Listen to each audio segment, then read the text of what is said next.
जय है श्री सद्गुरु सदाफल देव जी महाराज की जय।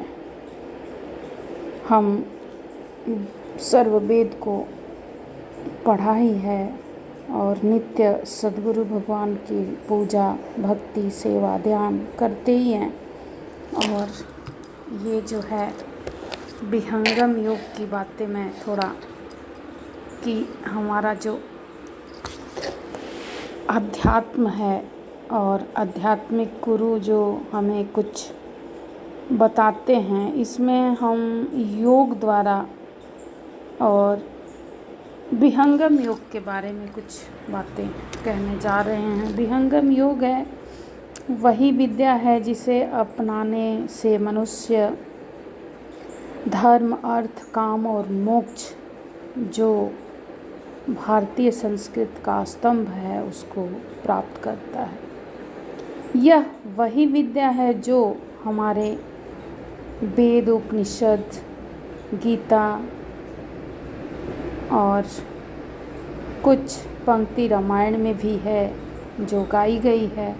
यह वही गोपनीय विद्या है जिसे अपनाकर हमारे ऋषि मुनि और पहले के लोग थे जो इसी विद्या का अध्ययन कर भगवत की प्राप्ति करते थे।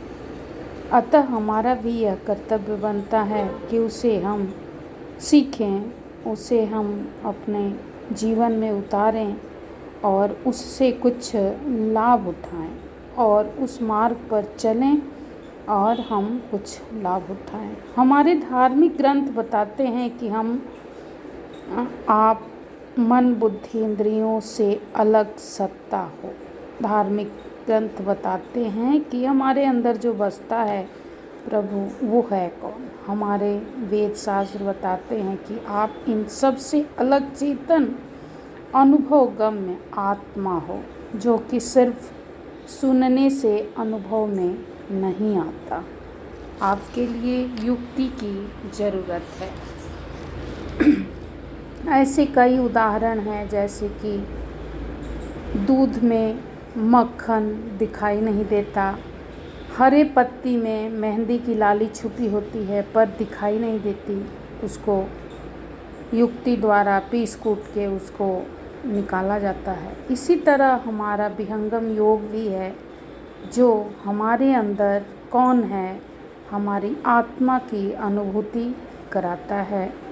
और यही हमारे सद्गुरु भगवान बस बताते हैं कि आप कौन हो, आप कैसे हो, आपका आने का मकसद क्या था पृथ्वी पे। और यह अति प्राचीन गोपनीय विद्या सिर्फ बतलाता ही नहीं अपितु अनुभव भी करा देता है, अलख को लखा देता है।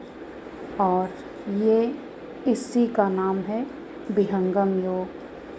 गीता कहती है अर्जुन भगवान को कृष्ण भगवान ने अपना बृहद रूप दिखाया था, तो ये कौन सा विद्या था, कौन सा मंत्र था, तो इसी को हमारे स्वामी जी बोलते हैं कि यही विहंगम योग था और इसी के द्वारा हम ये सारे कार्यकलाप कर सकते हैं। तो बोलिए श्री सद्गुरु सदाफल देव जी महाराज की जय।